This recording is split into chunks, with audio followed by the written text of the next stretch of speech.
Recording in progress.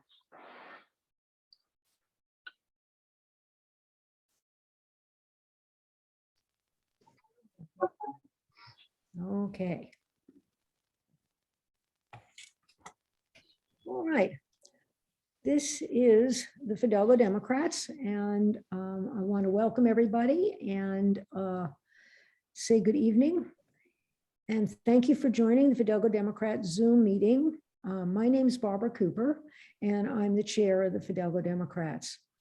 And the Fidalgo Democrats are an independent democratic association with a focus on education. I just want to mention that today is International Women's Day.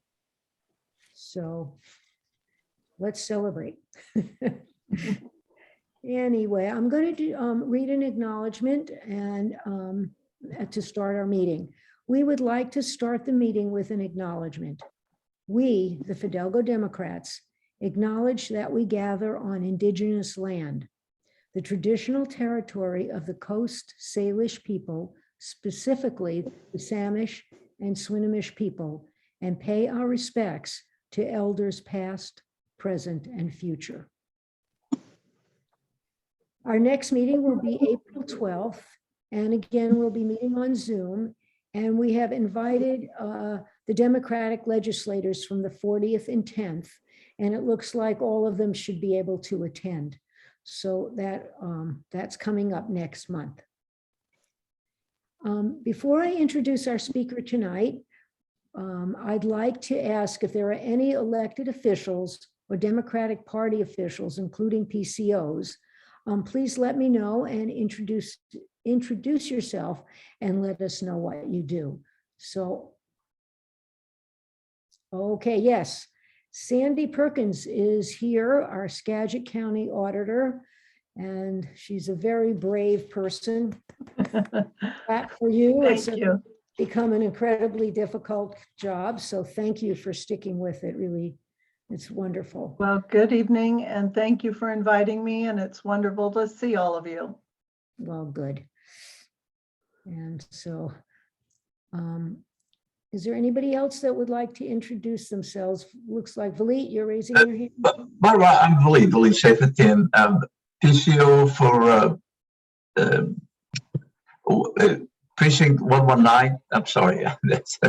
Anyway, it's good to see everybody. Okay, good. We have Joe Burns, I think. Joe, did you raise your hand? Would you Yes, like to city council member from Cedar Woolley just came to hear Steve Hobbs speak. So thank you for having me.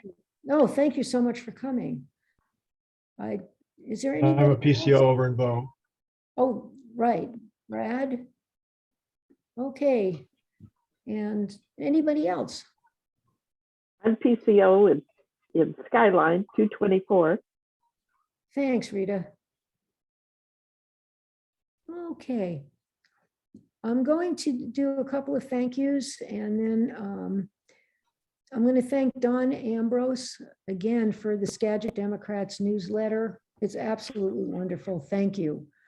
And I also want to thank Carol and Rich Tamler for the Whidbey newsletter. That's also very informative. And we saw, I'm going to mention Sandy Perkins again, who is our auditor, Skagit County auditor. And we'd like to recognize anyone who's running for office.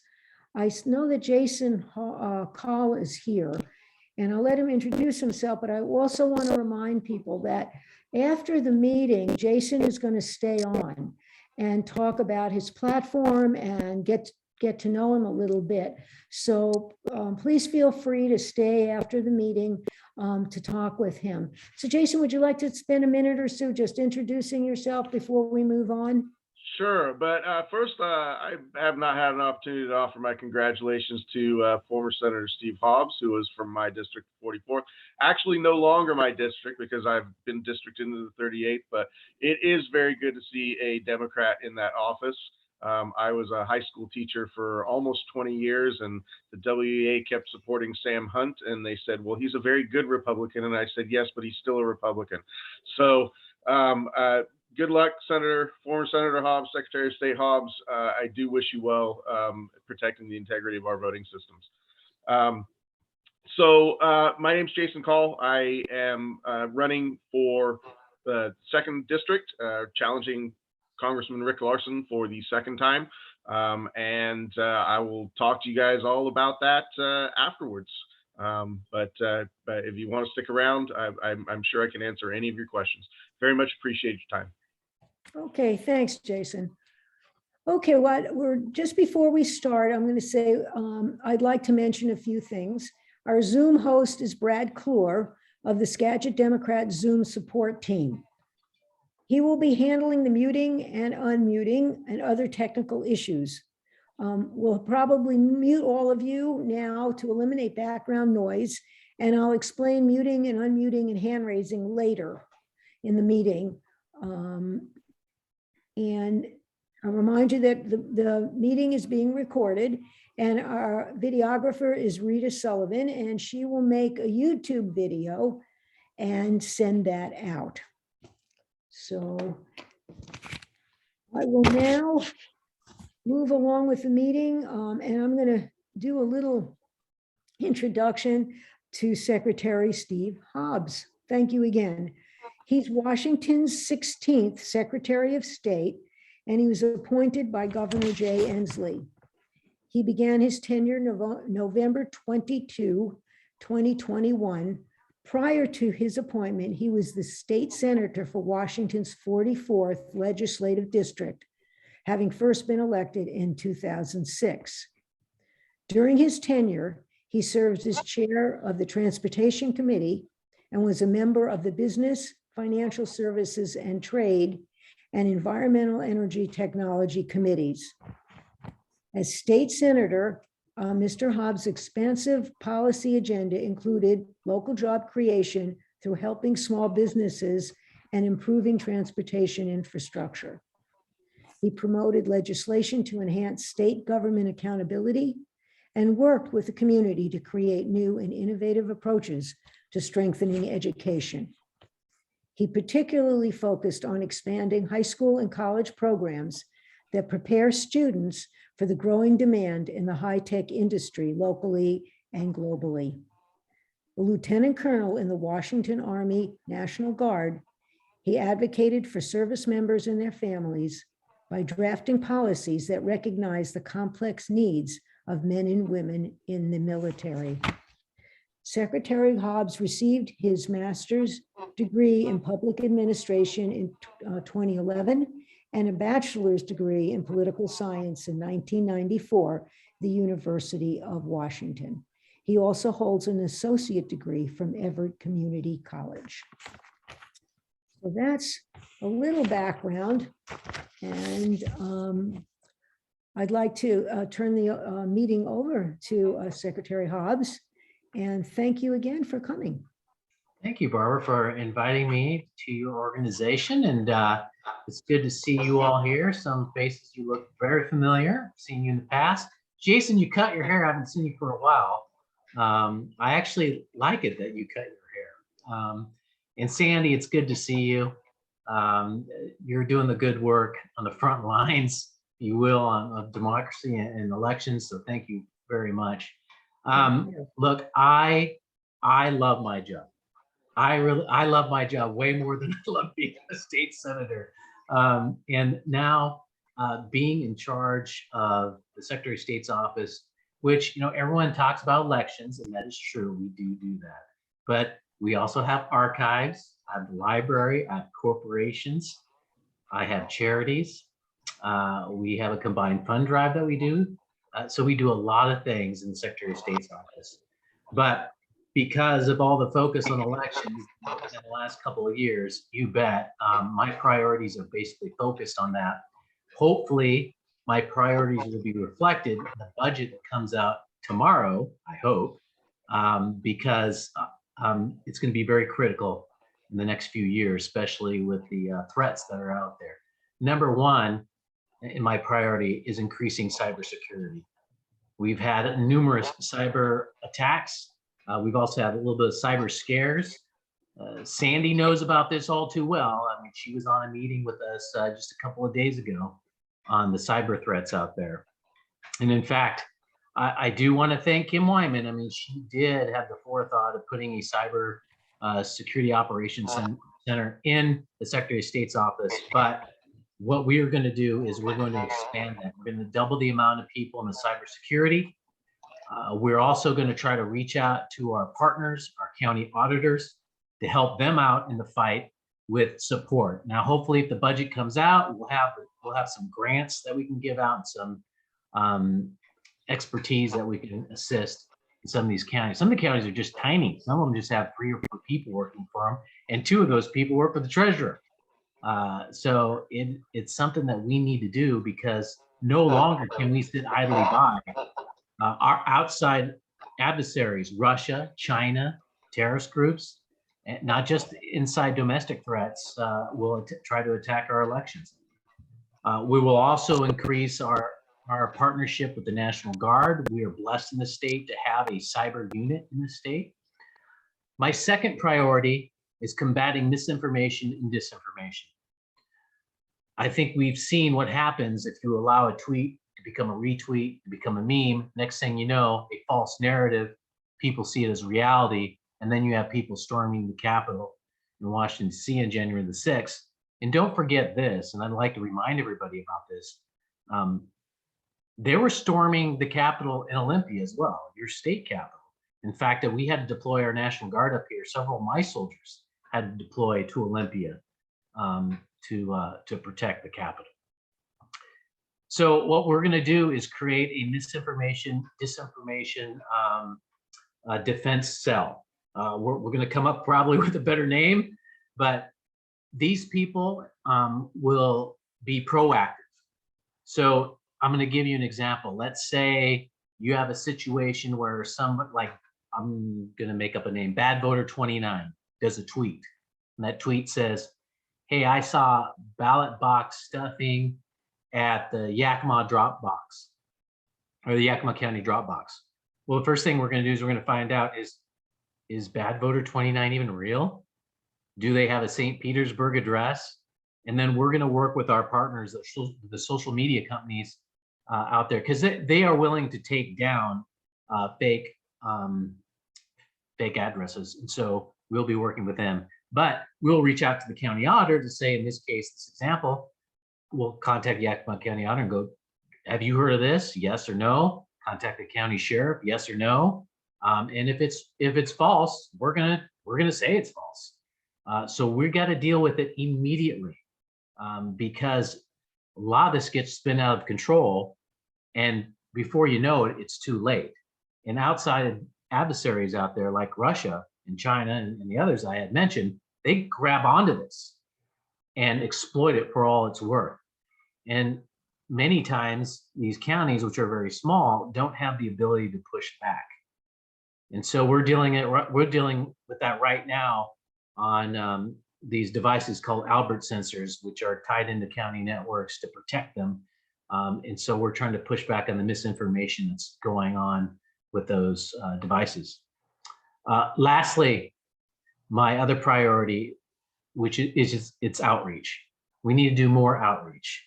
And we are very excited to see COVID go down, as you all are. And we'll be partnering with our county auditors, with different organizations. I've already talked to the League of Women's Voters to go back out to all the naturalization ceremonies. Been talking to tribes to go out to tribal communities and other underrepresented communities, so we can get them not only registered to vote if they're not registered, but also information and education about voting in general. For example, we just had a study come out from the state auditor that talked about ballot rejection rates. Now, what's great about the report is it's less than 1% of the ballots are rejected. And this is a rejection based upon signature, right? They didn't sign it, or the signatures don't match. Well, double the amount, sorry, not double, 4 times the amount of Blacks are rejected more than whites, 3 times Hispanics, twice as much as Asians. And so what we need to do is, through education, letting these communities know that they have to sign the ballot or update their signature. There are different theories out there, so we have to do another study to do a deep dive look at why these signatures are not matching or failure to even sign. One of my theories that I have out there is you have communities that come from countries that, obviously English is not their first language. So my mom came to this country, she knew no English.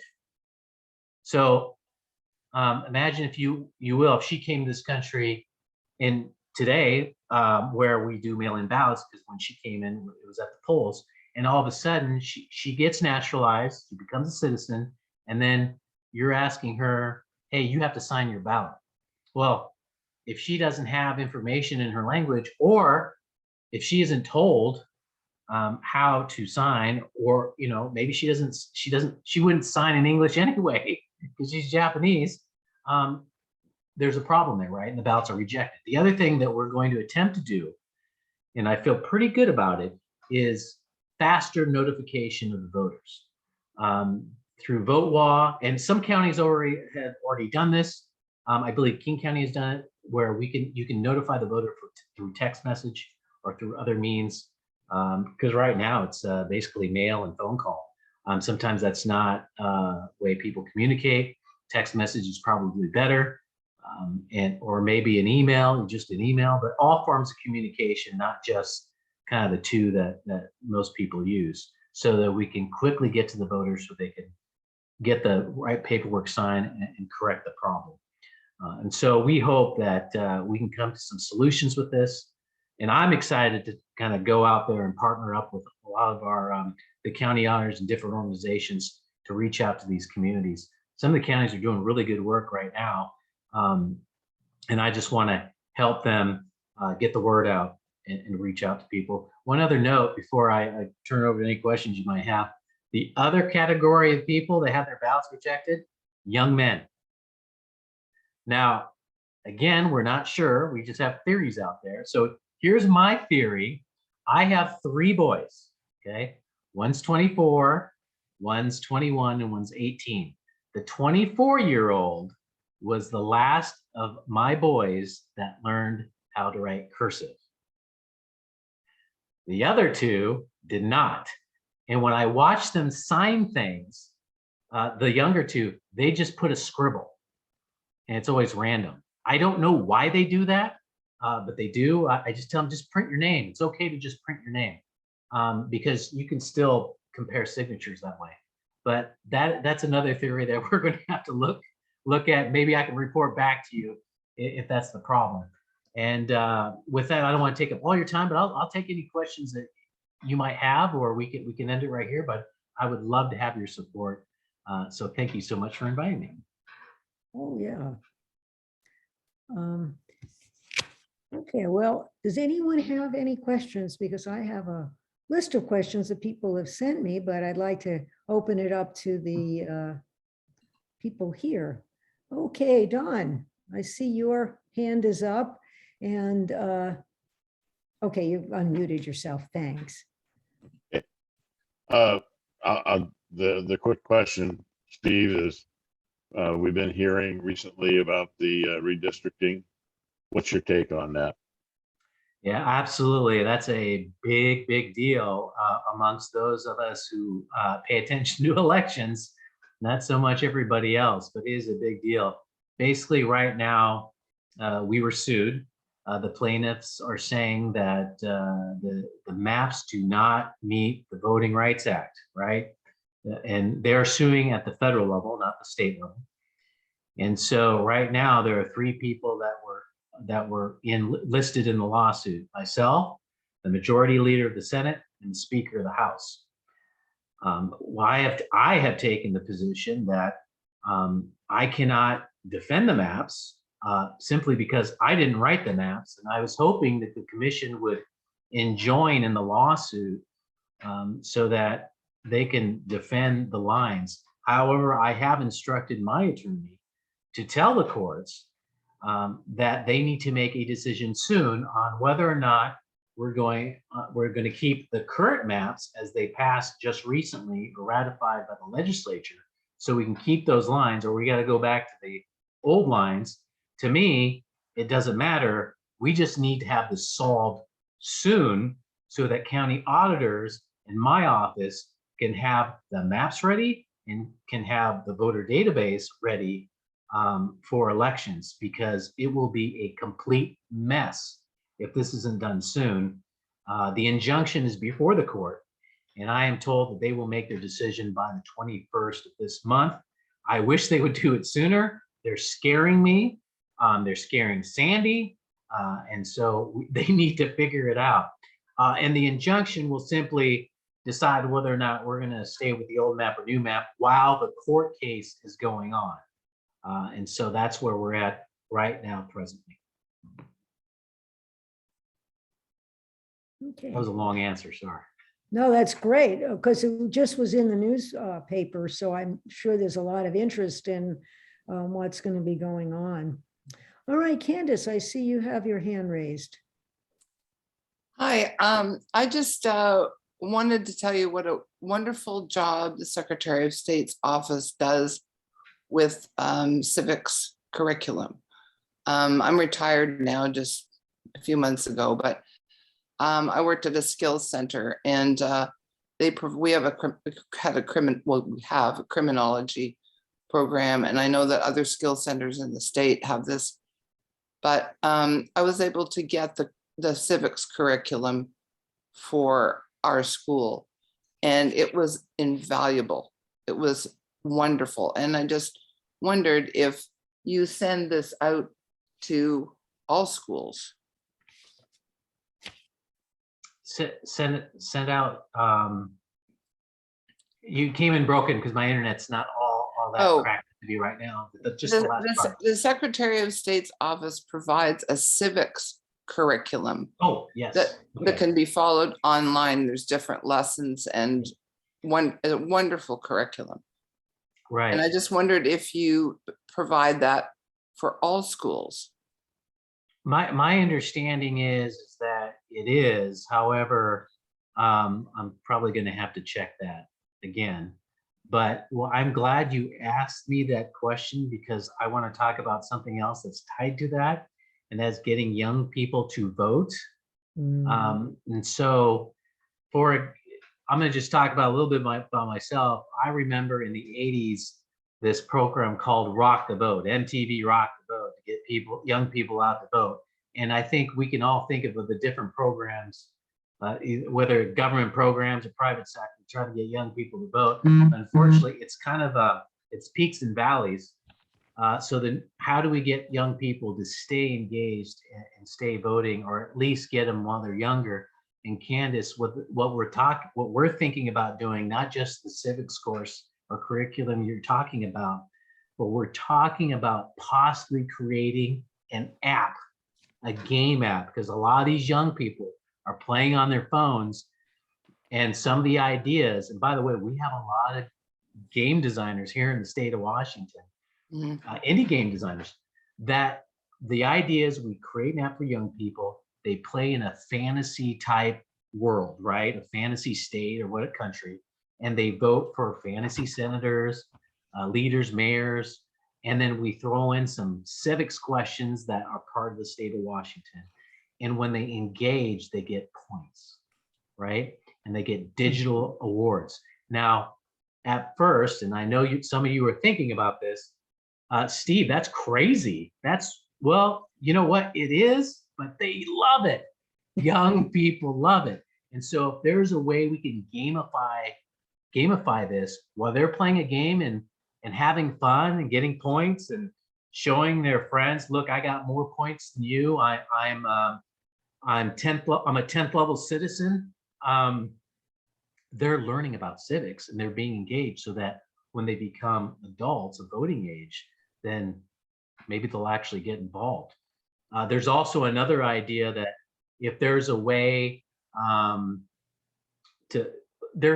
don't know how to track, other than maybe they said they voted for a certain election, or maybe we have QR codes on voting pamphlets and they can scan it, indicating they had actually read the voter's pamphlet.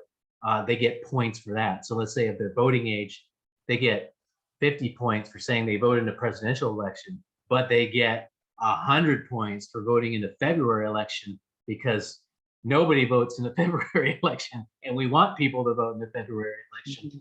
And maybe they get points for reading a pamphlet, et cetera, et cetera. Anyway, I'm sorry I'm going on long about this, That's but I'm great. really excited about possibly doing this and seeing if it gets young people engaged in civics and in voting.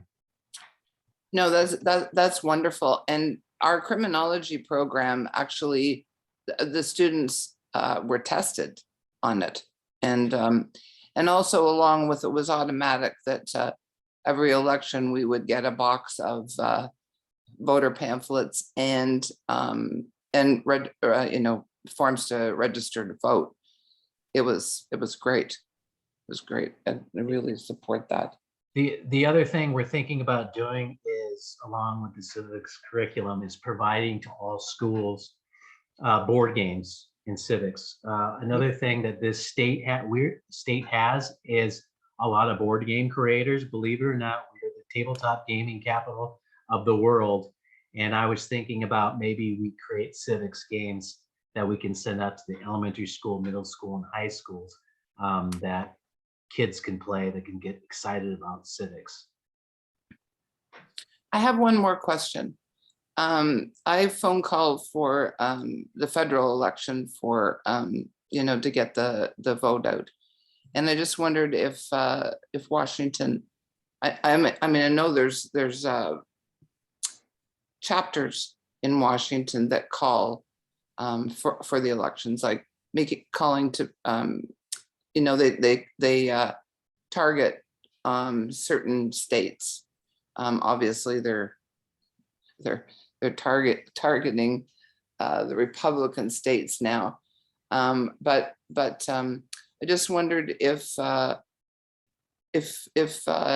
state would do something like that. Like, they use the Slack application to call people to see, number one, are they registered to vote? And number two, if they, if they voted before, and if they are, if their information is up to date.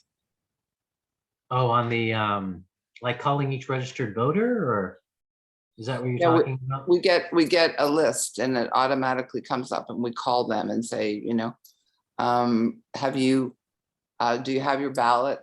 Have you sent it in, basically? Oh, you mean how we do it on Vote Builder, where each PCO does that with phone banking and stuff? Yeah, phone banking. I think that's I mean, we don't do that, but obviously through different voting databases through the party, Republicans have theirs, we Democrats have ours. Right, That right. doesn't end. I mean, that can still go on. Great. Thank you. Thanks, Candace. Yeah. Any other questions from the audience here? Okay, well, I've got a couple that people have sent me. One of the, this is one from Jeff. I don't think he's on right now. He'd like to know if Secretary Hobbs is concerned about the length of time it takes to get final counts in elections, especially since the states that took the longest in 2016 seem to have the biggest conflicts. We've been very lucky so far since vote by mail began that none of the major races have been particularly close. But he said that he didn't think that would last forever. So is there anything, it sounds like the concern to get the votes counted quicker. Is there anything going on with that? If I compare ourselves to other states, we're pretty good at Okay. what we do. And I'm sure Sandy can tell you Skagit County is pretty good at what they do. I think the problem occurs is when you look at states like Georgia, Alabama, and all those where it's a lot longer, takes longer, there's long lines, it's voter suppression. But the other thing you want to do is you don't want to be so quick that you miss things like matching signatures, but whatever, the Republicans can make up things all they want, but the fact of the matter is we check every signature, right? And every person that looks at the signature that are in county offices are actually trained by the state patrol. So we don't want to skip anything for the integrity of our elections. I know it can be frustrating sometimes when you hit refresh on your computer to trying to get the numbers up. But look, the reality is there's a process that's involved on election night where the county's transmitting data to the state, and believe it or not, it happens live, and the elections director is reading, they're reading off the numbers they have, and we're receiving them and then reread them back to them. And so there's a whole process to verify these. And I know it can be frustrating, but I have been involved. I haven't ran elections, until this time, but having been around for a long time, I remember when it would take a long time to get a count. But I think it's fine right now. And if there are close races, there are provisions written in law in which recounts are done, both machine and hand recounts. And I got to tell you, I think Washington State is probably the best in the country when it comes to our elections. Oh, okay, great. There's a question here. I just lost it. It's a direct message that was, let's see. The question is, can the Secretary of State help Skagit County get ballots in Spanish? We need to do more to help our counties. And I'm hoping, now I don't know Skagit's situation, but Sandy's right there. And remember, some of these counties, they only have a few people and they don't have a lot of resources. And my hope is, if I'm crossing my fingers with the budget, that we can help some of these counties do that, because it is very hard. Some people think, oh, you just get a Spanish speaker and you just translate, but no, there's more to it, right? You got to get lawyers involved to make sure that the language is right. So it's really more than that.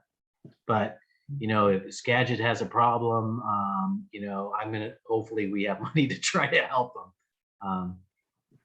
Yeah, that would be great. And last budget, I did request that we, consider publishing all of our election materials in Spanish as well.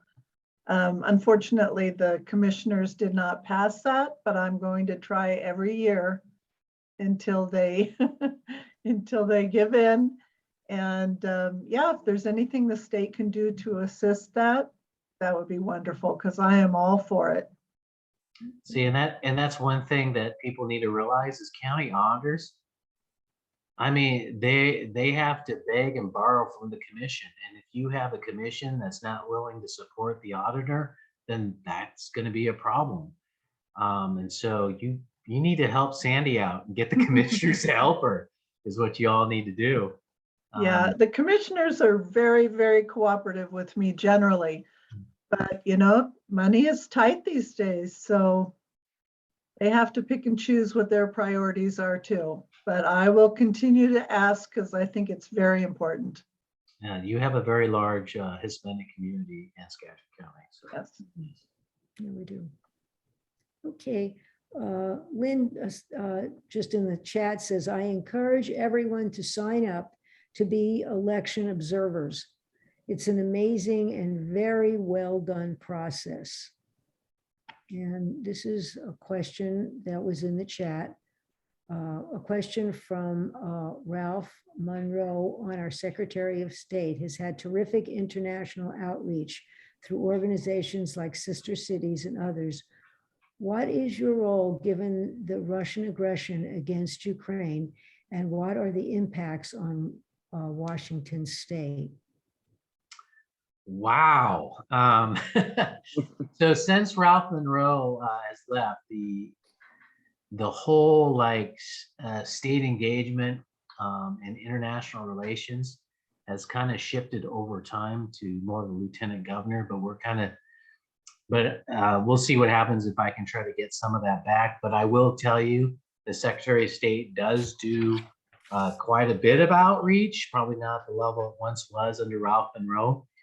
For example, they have taken a delegation out to Eastern Washington to go tour some of the vineyards out there because we're trying to get them to buy, obviously, Washington wine. We have also taken delegations out to different businesses to encourage them to purchase things here. And also they have an interest in trying to sell what they have in their country. Now, I haven't quite done that yet because I got in office on November 22nd. But I am going to lean forward and try to do some of that. In terms of the Ukraine, right now, I'm trying to get in touch with the Ukrainian Counselor General, who you can imagine is very busy right now. There's one for the West Coast and San Francisco. And what we're trying to do is, because my office does charities and does the combined fund drive, we're trying to see if there's a way where we can do a direct contribution or create an account that allows state employees to donate directly to the Ukrainian government in their efforts to fight off this invasion. But you know, we got to get a hold of this Counselor General. We got to make sure legally we can do all that. Okay, well, thank you. And these are a couple of questions that have come up. One is from Rita. She said, I was an observer for the last general election. Skagit County uses the run back Agilus machine for ballot sorting. Several other counties also use it, but not all. She was very impressed by the speed and accuracy of this machine and how it preserved the records throughout the ballot handling process. Are you aware of this processing machine, and can you facilitate its use in all the counties of Washington? So there are different companies that make these machines, and really it's up to the county on what machine they want to get. In some instances, there's a county that I know of that it's hard for them to get certain type of machines and upgrade because the size of their room that they do the counting in just prohibits it. And they are trying to get he is trying to get his commissioners to give him a larger space to do that. So really, that's driven really by the county auditors on the machines that they would like to purchase. Secretary Hobbs, do you mind if I comment really quickly on that? Absolutely, yes. Okay, so Great. the Agilus machine is a ballot sorter and scanner. And I purchased that in 2020 with some HAVA and CARES grant money, federal grant money. So that was completely paid for by the federal grant. And that machine has made such a huge difference in how quickly we can count the ballots. So we used to, hear a lot of complaints that how come Skagit's near the last county to complete all the counts. Well, now that's not a problem anymore because that ballot sorter scanner is so fast. And, we did purchase it with federal grant money, so it didn't cost local taxpayers anything. And I'm glad that, the observers recognize what a tremendous machine that is. And we're very fortunate that we were able to do that. Okay, thanks, Sandy, for clarifying. Here's a couple of questions. Election security, what is good, what is weak, and what needs work? I think both of you somewhat addressed that, Secretary, but would you like to elaborate? Sure, I can reemphasize what needs.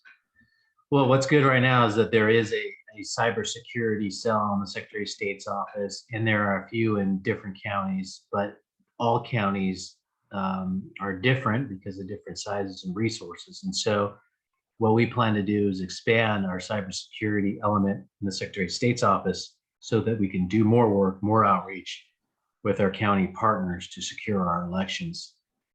The other is misinformation, disinformation, which I just talked about. And one that I'm I'm strongly working on, and I need to get it resolved, is there's 4 counties that do not have Albert sensors, which is a device that's connected to the network that tracks where data is going. And it doesn't alter it, doesn't actually look at it. It just checks where it's going. There's not even a firewall, but the purpose of the device is to alert people if there's data going to a place it shouldn't go to, right? So if you connect something to the county system or the state system, and a bunch of data is going to IP addresses that's attached to China or Russia, that right, that puts up a red flag. And so what we need to do is make sure everyone is protected, because the only way we can create a more secure system is everybody is involved in this. And so what I've been trying to do, and Sandy knows this because she's been on a couple of the phone calls, is to ensure that all our counties are safe and secure.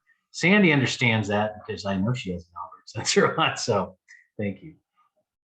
Okay, the other question was, the state library, this is from Sarah, is a mere shadow of its former self. How do you see the future direction of the library? Should it continue to shrink in services and size, or should it be providing more digital services? And she has a similar question, not just for the state library, but for the state archives. Is it sufficiently funded? As we have seen with the National Archives, a documentary record matters in the maintenance of democracy. Thank you so much for that question. So the answer is we need more money. However, we're hopefully budget, right? I mentioned several times, hope it's good for me tomorrow. But here's the good news: we are getting a new library. I mean, that's for certain. It was requested a long time before I got there, and so construction of it should happen in about 2, maybe 3 years. Right now, we're going through we've come up with design. We're fine tuning it, getting some of the permits. The biggest delayer in all this is a little animal called a pocket gopher, which is infested the area, and we need to find some kind of environmental mitigation. Otherwise, we're not going to be able to build there for a while until we get this mitigation. It's very, very frustrating. So it could delay it up to maybe 6 months to a year because of these pocket gophers. And it's a thing here in Olympia, apparently. I did not know that. And by the way, the archives too, they'll be moved to the library as well. And just on a side note, what we are doing, we are going to try to develop, we're in the planning stages of it now, of a YouTube, Twitch podcast, right?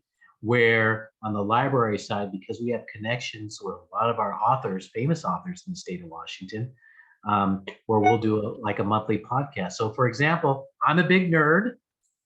I love Terry Brooks, and he does a Sword of Shannara, and I read The Magic Kingdom for sale, but maybe we bring that person in and we do a podcast. And with Twitch, it can be very interactive. And the archive side, which is historical based, and we have what's called Washington Legacy, which does oral history, we can bring historians in and do a podcast on famous Washington State events in history. And so I'm really excited about that.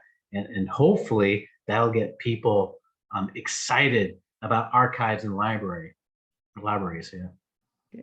Well, unfortunately, the woman who is here who asked the question is a retired professor, librarian. So she's very interested in that, particularly because of what's going on with the National Archives and how it's turning out to be so very important.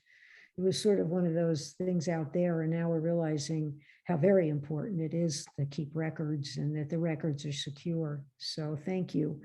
There's a couple more questions here. What do you think can be done to improve voter access? Again, we are blessed in the state to have one of the best election systems. I think what we need to do is just do more outreach and education. For example, we got to help Sandy out with Spanish voter pamphlets. We got to help her out. We have to, some counties are struggling with ballot drop boxes, and just getting people to sign their ballot. I know we've seen it all the time where in ads, in signs saying, don't forget to vote. Well, I think we need to add, don't forget to vote and sign your ballot. That's the other thing we need to start doing. But we have a great system here in the state of Washington. Okay. Are there any more questions? Because I have one more myself, but okay. You can put them in chat, or if you're shy, you can just raise your hand or just jump right in. And if you'd like to ask some questions, please feel free. Well, I have one. Your campaign.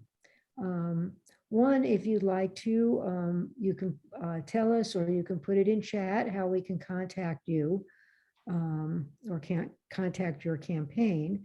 And what will your platform be? Well, basically, it's going to be the three priorities I mentioned. What I'm planning on doing with the office. I'm putting in my email address in the chat, so you can email me. But really, that is the main thing: cybersecurity, misinformation, disinformation, and voter outreach. The threat to democracy right now is high because the attacks on elections. The extreme side of the political spectrum right now is the Republican side, the hard right wingers. I mean, really, they're not even Republicans. I don't know what you call them. They're so far to the right. They're the ones that their message is not getting through. They're not winning elections. So what do? They say the elections are rigged. And so what we need to do is we really need to step up to the plate, not sit back and allow lies to fester. And knowing that we have outside adversaries, we have other nation state actors that want to see Americans fight amongst themselves, because if we fight amongst themselves, we cannot be focused on our own security, on economic development overseas, all those things that makes us the democratic beacon across the globe. We can't do that if we're fighting amongst themselves.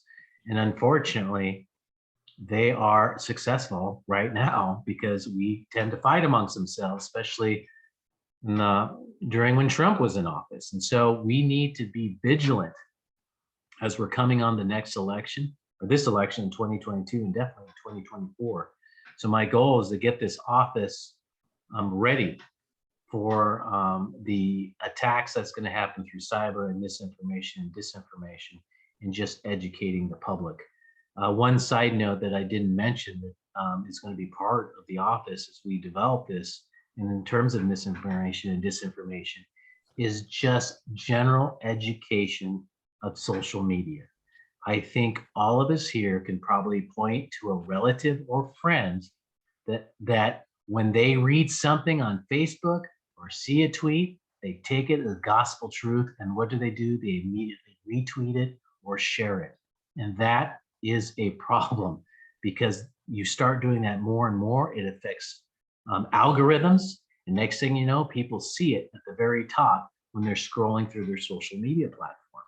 And so what we need to do is inform people, hey, I know you just saw a tweet that you find interesting, or a Facebook post that you find interesting, but take a moment, take a pause and read it and wonder, is that in mainstream media right now? Is that in the news right now? Or maybe it's fake? Or maybe the person tweeting or posting, they're not even real, right? They're somewhere else, they're a bot or whatever. And so we need to have real education out there, because that's also a problem. Okay, thank you. We have one question here. Can we collect ballots for the infirm or Latino population and turn them in for them? Ooh, I think Sandy might know that one. I don't think you can. I'm pretty sure because we can't do it in my county, and I'm pretty sure you can't do it in the state. You know, we I'm gonna just phone a don't- friend, Sandy. Yeah, we do not recommend that. You know, if something were to happen to those ballots, you know, that would just be terrible. If even one ballot gets lost in transit by someone else, that would just be awful. So we really don't recommend that you gather other people's ballots and submit them. You know, it's every voter's responsibility to do that themselves. And luckily, with postage paid on the ballots, they can just drop it in any mailbox or, you know, take it to a ballot drop box. But to gather ballots and have one person deliver them, I really would not recommend that. Okay, thank you. Thank you. Are there any other questions here for, well, we have two people who can answer questions. So we've got a wonderful amount of knowledge right here. So if anyone has any questions, now would be the time. Okay, well, it looks like we've got the questions answered. Secretary Hobbs has put his steve@electhobbs.com into the chat if you want to support him. The Fidalgo Democrats cannot support a candidate as an organization, but certainly as individuals, we encourage people to support candidates of their choice and to make sure that you vote, of course. Now, we're towards the end of the meeting. I want to remind everybody that Jason Call, excuse me, Jason Call is going to stay on. And so if you would like to talk with him, learn more about his platform, please feel free to stay on. I certainly will be here, and we'll kind of continue there. If there are no more questions or comments, I think we'll end the meeting officially. Thank you so much for coming, Secretary Hobbs. I know that you're super busy and really appreciate you taking the time. Thank What's you. that? Thank you so much. I will say that I have received more questions from this group than any other Democratic organization. Therefore, you all are the smartest and most intellectually stimulating group of Democrats across the state of Washington. So thank you for that. And if you could, and if your organization is not allowed to do endorsements, and I get it, go back to your Democratic organizations, the ones established like your LDs in your counties, and please ask them to endorse me, make a motion to endorse me. I can really use it. Hey, Thank Mark, you very much. I enjoyed this. Can I ask a question? Sure. I'm a little late, but Steve, I was wondering what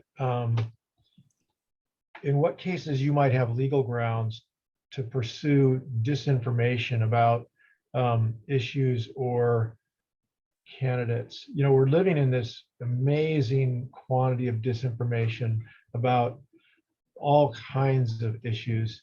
Is there in the law relative to you know, what is a lie and what is not a lie, and even the culture's confusion about that is just breathtaking now. Is there in any case in which you can actually excuse my associates here, you can actually kind of pursue people for some of the lies that we see? Well, Brad, the great thing about this country is our First Amendment right. And so we can't, it's hard to do that, but I know what you're saying. And I know the governor tried to put a bill that I think goes after elected officials or candidates for office that lies about elections. And I understand the frustration he must feel because it was his house that people tried to break into. But no, we really can't pursue people criminally. But what we can do And what my office will do through misinformation, disinformation scanning is the example of bad voter 29 is to find out, number one, is bad voter 29 real, and working with the social media platforms to simply remove that person and or bot. And the other thing is to take that information that has been posted and to verify if it's true or not, right? So I gave the example of the ballot drop box stuffing in Yakima. You know, we could reach out to the Yakima County Auditor and find out, hey, what did you hear? I'm going to give you a real world example, and I think Sandy might even know this one. I won't mention the auditor. It's not Sandy, so don't worry about it. One of the county auditors needed 2 extra drop boxes. They didn't have any. He was out. So he called the other county auditor. He said, hey, can I borrow your drop boxes? That auditor said, sure, come over and pick them up. Remember I told you how some auditors only have 3 or 4 people working in their office? Well, this auditor got in their pickup truck, drove to the other county, loaded up the drop boxes, drove back to his county, but he got hungry on the way. So he stopped at a mall, went inside the mall to the food court and ate a burger, right? So what was in the parking lot was his truck with the 2 drop boxes in there. Someone took a picture of it and posted it, No. right? With like, what's this? Or is somebody stealing ballots? Now, luckily, that didn't go very far, right? People were able to get on it. But can you imagine this time when you have an entire intelligence operation in Russia where they're scanning the internet looking for anything to disrupt elections and our democracy, and they saw a picture like that, they saw a tweet like that, they'd probably instantly create a fake news story, press release, maybe even a fake news website, and then start doing posts through tweets and whatever means, linking to that fake site that they just made. And next thing you know, chaos and conspiracy theories. So I'm very worried about what is happening and what can happen. And hopefully I can get ahead of it. Okay, good. Lots of concerns, Thank you, unfortunately. Steve. Thank you. Thank you. Okay, are there any other questions right now or comments? Right. Well, I think what we'll do is I'm going to keep recording for a few more minutes. I want to thank you, Sandy, for coming, and of course, thank you, Secretary Hobbs. Really appreciate it, and always thank Brad, because without him, we couldn't do this. He's just the miracle man with the computer. And I'll thank Rita ahead of time because she's going to do the YouTube for us. So we send out that link as well, which you're more than willing to pass on to family and friends. So if people want to see this and they couldn't make it, hi, Rita. And looks like Rita has her I hand just up. wanted to really give a shout out to Sandy Perkins. Oh, Yes. yes. I just wanted to really give a shout out to Sandy Perkins. She has done an amazing job, and we are so lucky to have her. You're so sweet. Thank you. That's so nice. Thank you so much. I totally join you, Rita. Thank you. Oh, Very that's nice. very nice of you. Yeah. And we're Thank ready you. to work on your campaign, Sandy. Oh, thank you. So And Yeah, let's all support Secretary Hobbs because he's doing a fantastic job. Yes. Thank you, Sandy. And Hopefully. we do have to help Sandy as well, because I think Sandy can tell you, you can contact other auditors, even Republican auditors, and there are crazy extremists who think that elections are rigged, and they are going after auditors. It is a priority across, not just this state, but across the nation. And now more than ever, we have to protect auditors who know what they're doing, that are smart, that understand elections and get it, and don't believe in conspiracy theories. So Sandy, I hope you and I can work together again next year. We certainly will. Yep, we all hope so. So, Okay, what we'll Thank do you is- all. Thank you so much for coming. Like I said, anyone who would like to stay on to talk with Jason, please feel free. And we'll end the official meeting and move Bye. on to that. So thank you Good both night. again, and thank everybody who came. I think this was a wonderfully informative meeting. I learned a lot. I hope other people did as well. So thank you. You bet. But- Good night. Good night. And Brad, Jason, do you want to continue to have this recorded, or would you like the recording? I am perfectly happy to have this recorded. If anybody wanted to listen to what I had to say down the line, absolutely. Okay, is that okay, Brad? Can we continue the recording then?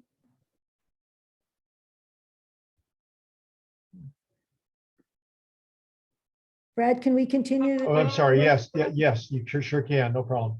Okay, Thanks, Brad. wonderful. Thank you so much.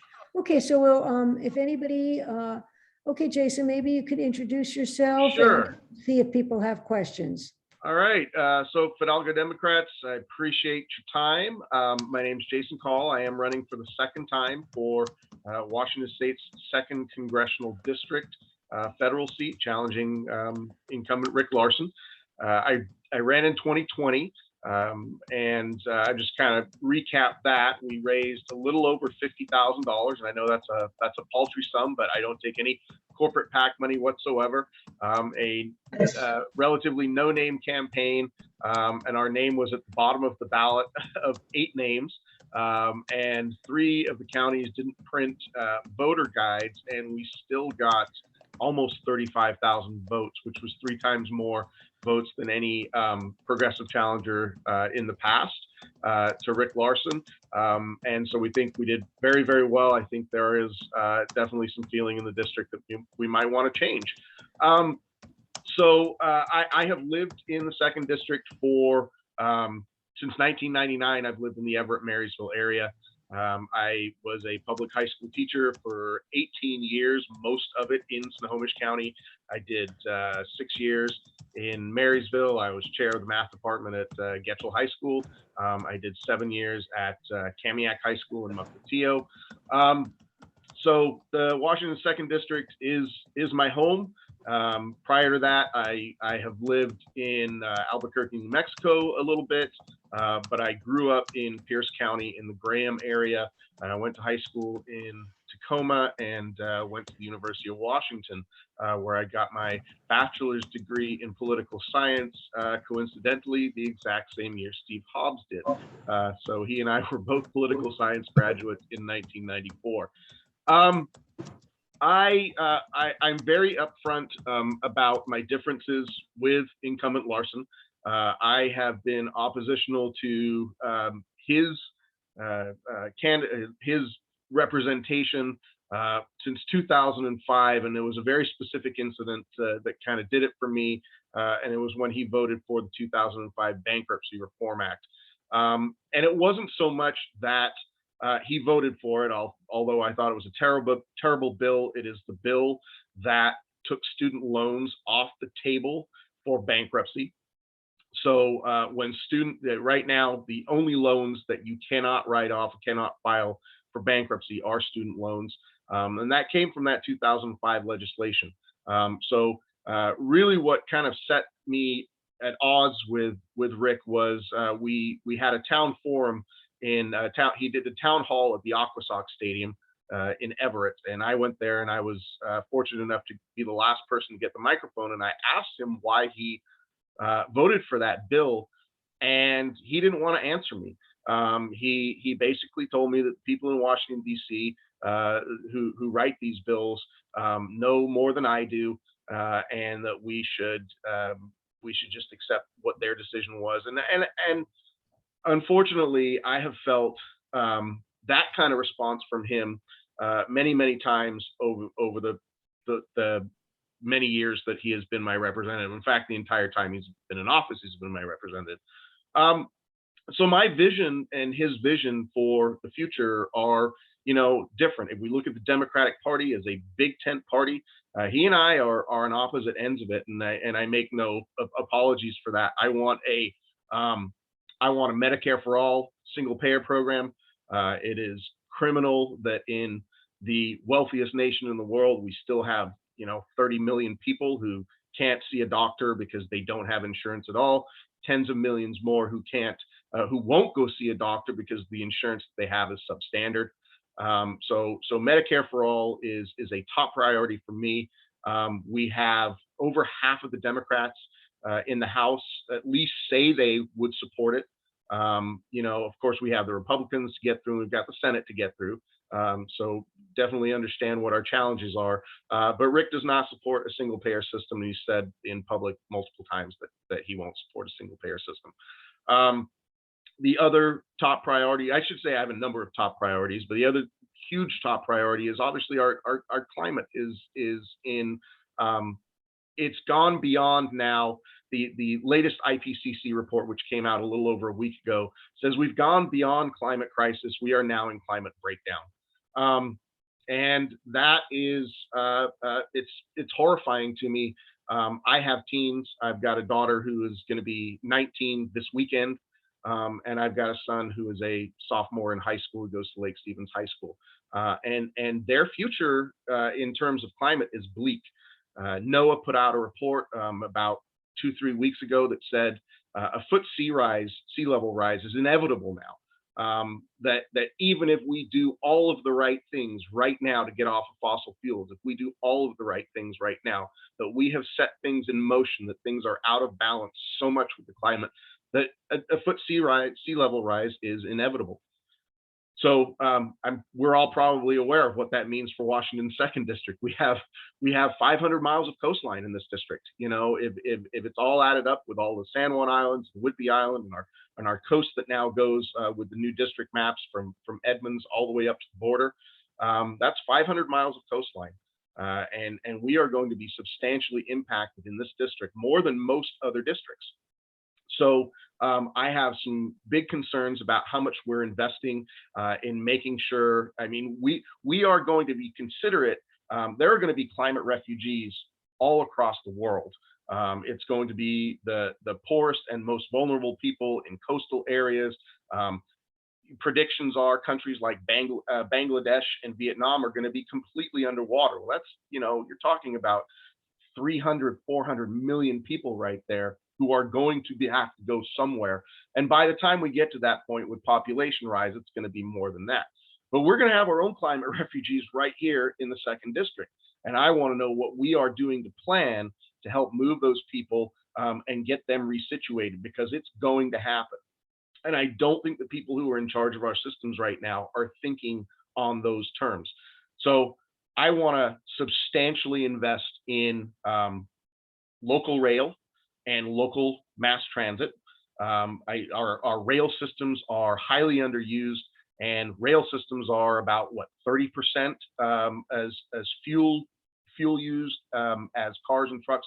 And the transportation system, or the transportation sector, cars and trucks produce over 80% of our emissions. So we've got to get cars and trucks off the road. There are some interesting things going on with freight rail right now. We've got a shipping crisis, and COVID is part of it. But part of our shipping crisis is that long distance, that rail freight carriers won't take short distance freight, right? That's one of the reasons that our rail systems are underused right now for local freight, getting the things from port to, Port of Seattle, getting it to Tacoma, getting it to Bellingham, right? We are not utilizing rail for that because the freight carriers only want to take long distance rail. They will get substantially more money if they are hauling those freight cars, from the Port of Seattle to Montana or Denver, right? So that's where their money is. But we are not doing anything to sort of mandate that our local rail is used for freight. So we need local commuter rail, we need local freight rail, and we need to substantially increase our mass transit, and our transit system should be free. If we want to incentivize people to get out of their cars and into buses and into rail, that it needs to be public free, right? If you are a commuter and you want to get from your house and you want to get to your workplace, That should be a free ride right there if we're serious about getting people out of their cars. And at this point, we really have to be. So I'm looking at substantial federal investments in local rail and local mass transit. That's really important to me, to make sure that we can mitigate the climate crisis in a local way. But beyond that, we've got to eliminate the fossil fuel industry. Washington's 2nd District in particular, we're on the ring of fire. We can tap into geothermal energy. It's right there for us. We can tap into 500 miles of coastline. We can tap into tidal energy. I've got solar. One of the best things that I ever did was in 2013 when Jay Inslee did his incentives for getting solar. I jumped right into it, and I've got a 4-kilowatt solar system on my house. So we need to invest in battery storage so that the energy that I produce in the daytime when I'm not at home, I can use at night when I am at home. And all of these things need to be heavily, heavily subsidized. We can't, wages are not going up. And so we need the federal government to step in and help people do these things for their own homes. Now, people say, how can you afford it? How can you afford it? Well, we just signed $778 billion for the defense industry, and the Biden administration is looking at adding another $30 billion to that for next year, and that doesn't even include all the off-budget stuff. And so we know we're looking at $1 trillion for military budget. And so I say, if we can afford $1 trillion for the military, we can certainly afford to avoid the climate disaster that is coming by investing in all of the things that actual real people need. So those are a few of my perspectives. The other thing that's really huge to me, and I have to say it's something that I'm disappointed in the Progressive Caucus for. I consider myself progressive. I think that that's obvious. But we have not had a campaign finance reform bill even introduced for the last 30 years. McCain-Feingold in 1992 was the last time anybody says, hey, we need to do something about the way our elections are financed. So I am a big supporter of simply eliminating corporate money. Obviously, we've got to get rid of Citizens United. My opinions on that are that we need to expand the Supreme Court. There is historical precedent for it. I'm not saying it's going to be easy. We would have to wrangle people to do it, but to expand the Supreme Court, to overturn the filibuster, and use that to overturn Citizens United. And by the way, let's talk about International Women's Day. We can codify Roe versus Wade with that Supreme Court expansion. So those are some things that I believe in, and I'm happy to answer your questions. Oh, by the way, let me say one more thing. We have to date raised over $100,000. So we're over twice as much money as we raised last year, and we've still got 6 months to go to the primary, and over 4,600 contributions and about $21 average. And what can I say? No corporate PAC money. Let's do this. Okay, thank you, Jason. Does anybody have any questions or comments for Jason? Yeah. Yeah. How do we follow you? Do you have a site that we can go to? Sure. Well, my website, I'm gonna go ahead and put it in the chat right now. My website is very easy. It's callforcongress.com. You can just read up on all my positions there. I noticed, and I'm working on this right now, we did a website transfer about 6 months ago, and I lost a couple of pages.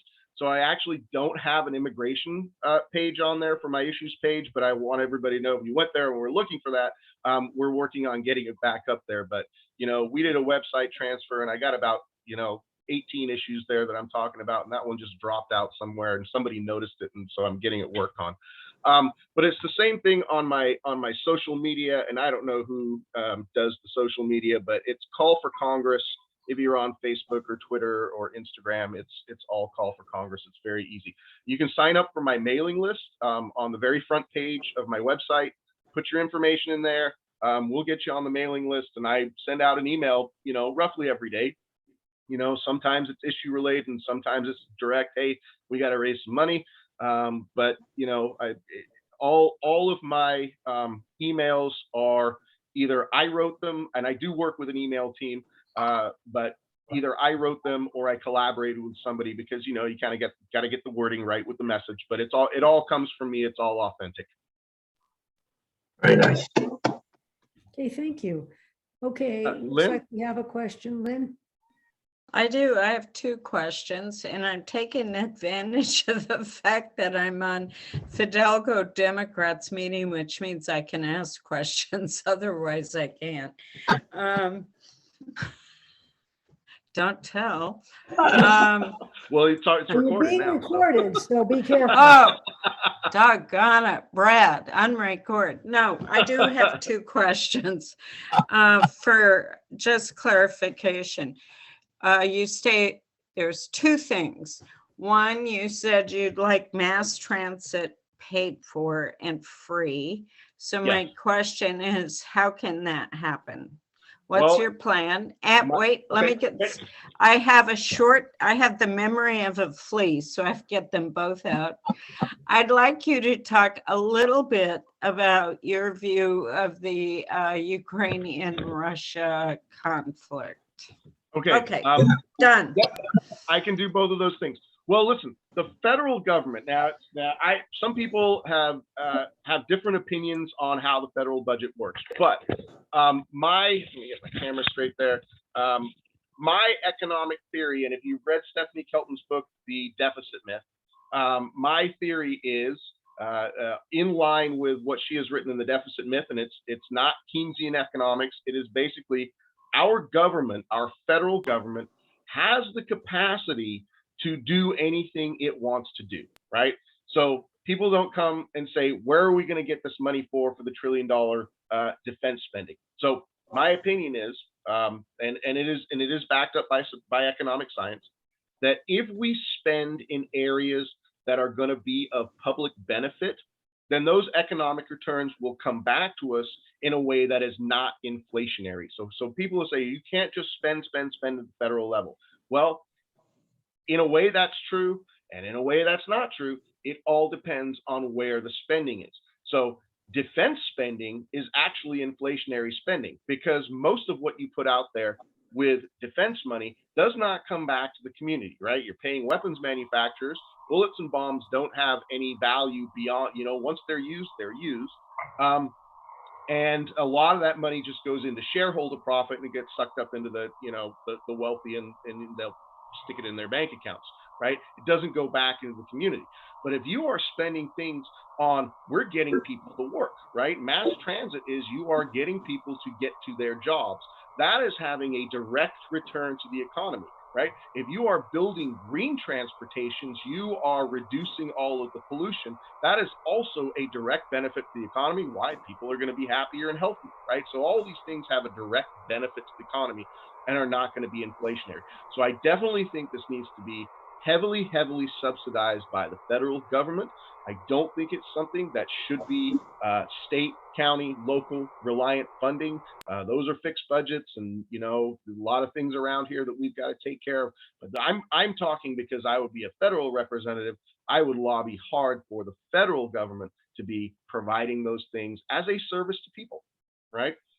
And with the vision that we have got to solve this climate crisis in any possible way that we can, because down the road, if we don't have a climate, we simply don't have, we don't have a country anymore. We don't have a civilization. We don't have humankind. And I'm looking at it on that level rather than, how are we going to pay for this, right? It's jobs, right? So you're putting people to work building these systems, and then again, you're getting a direct economic benefit from it.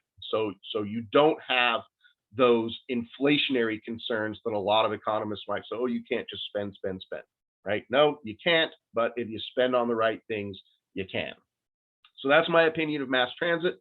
Second thing, as you probably know, and I have said this everywhere I go, I've been an anti-war act. I got into politics as an anti-war activist. I protested the Desert Storm invasion when I was 19 years old, sophomore at the University of Washington. What is going on right now is absolutely terrible. I condemn 100% Putin's invasion of Iraq. I do not believe sanctions work. In fact, sanctions always hurt the most vulnerable people. I am proud My heart is full that we are seeing so many Russian citizens stand up to this. And if I had an opinion on this, I think Putin has far overplayed his hand. And I think that the Russian citizenry are going to depose him eventually. Hopefully, limited damage is done to the Ukrainian people. But if we start, I think people don't understand what a no-fly zone means. A no-fly zone literally is a precursor to war. And in this case, you're talking about a nuclear power, and it could potentially be a precursor to nuclear war. And I would do anything to avoid nuclear war. Obviously, it would be terrible for the Ukrainian people because it's going to happen right there, but it's also going to affect everybody around the world. We can't have that. So I think we have an opportunity here. So just on the face of it, Putin is wrong. See, I am disappointed. I mean, if we really want to think about this, our government has not called for a ceasefire at this point. China is the only major.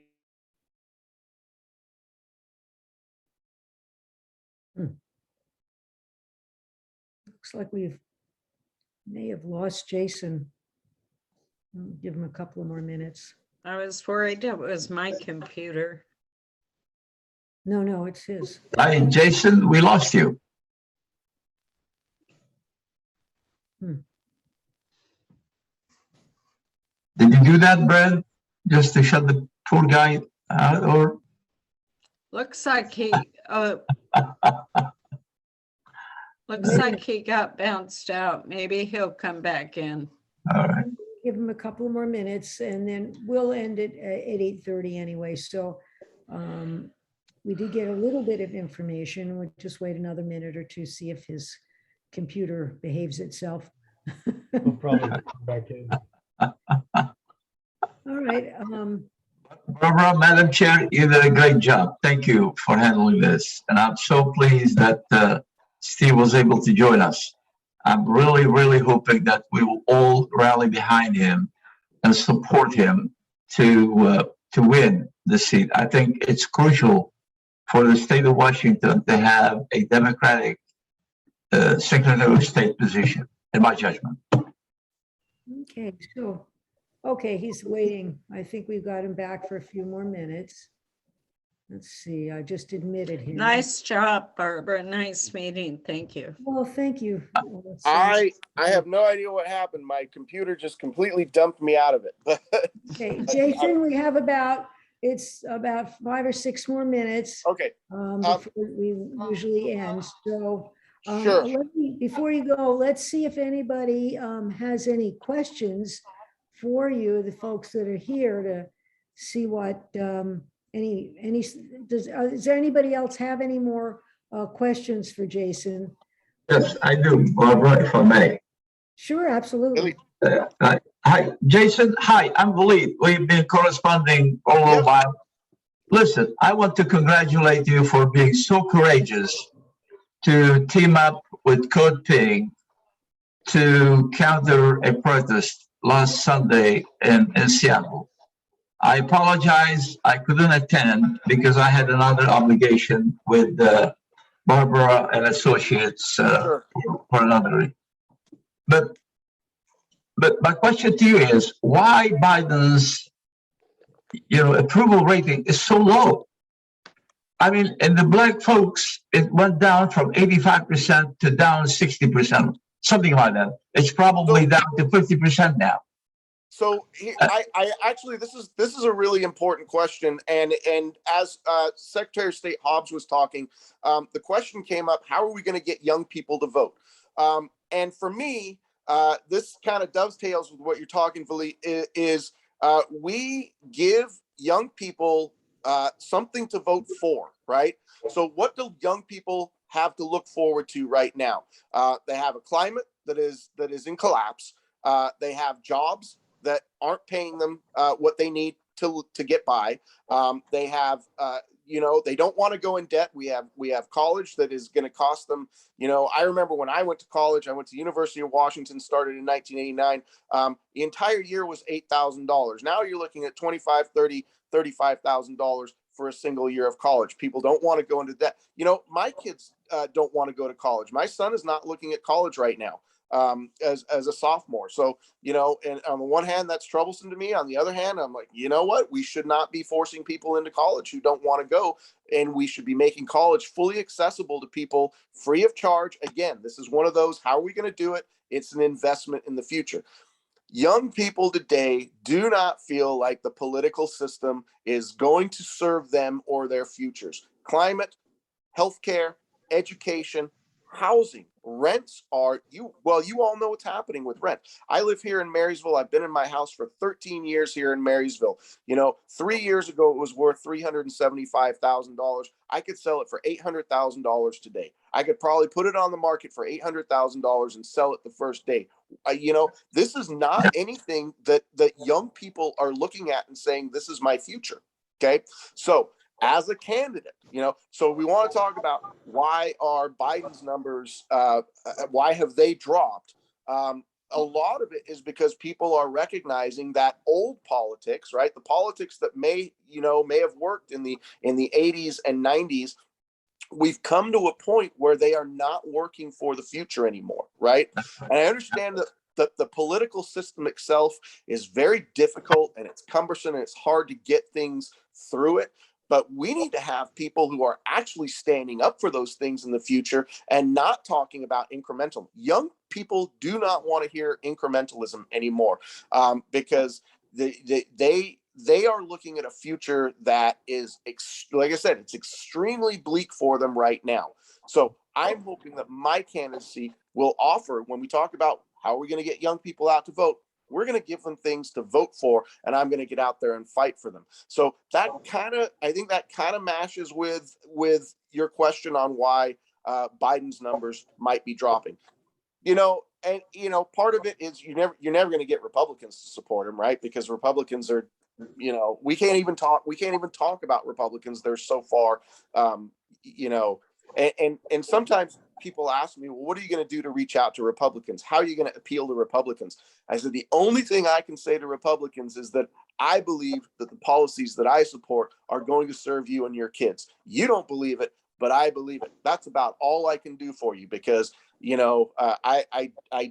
anybody who listens to Fox News and Tucker Carlson and that kind of the right wing that has very much taken over the Republican Party, I can't engage with them. All I can do is say, the things that I'm going to do, I believe are going to serve you and your kids. That's about it. So I don't know if that fully answered your question, but I think that that's part of it. May I make a quick comment? Please forgive me, Barbara.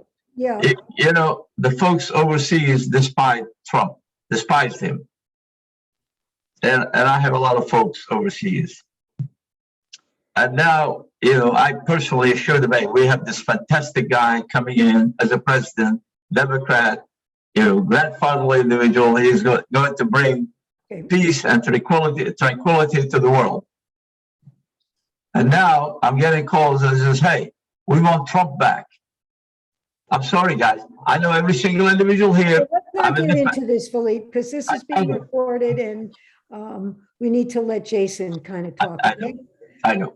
Thank you. So, No, I understand what you're saying. I would disagree with the statement that we need Trump back. I hope we never see that guy again. I agree. But I do worry to kind of speak to that point. I do worry about the future of the Democratic Party in the midterms here and in the 2024 election because the Democratic Party as a whole has not really forcefully stood up for the policies again that are speaking to young people and speaking to the future.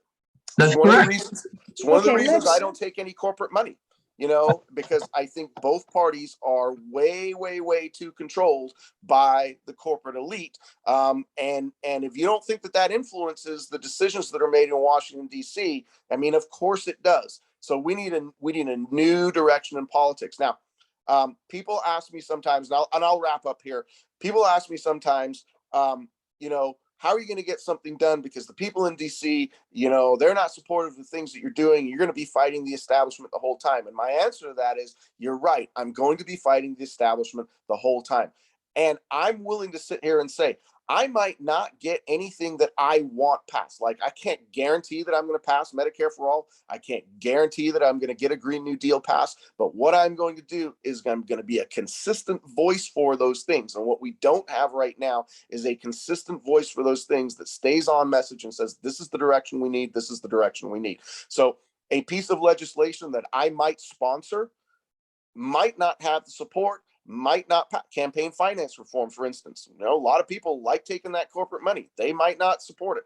I'm still going to put the bill on the table, and I'm going to come back to the district and I say, this is what I'm putting on the table. I'm putting on the table the things that the future needs. Now, I'm going to try and get people to sign it, but I'm still going to stand up for it, even if they don't. Okay. Okay, we're getting toward, if you have another minute and just want to wrap up. Sure. I would just encourage people to check out my website. My website is very detailed. Reach out to me anytime you want. Jason@callforcongress.com. Very easy. Jason@callforcongress.com.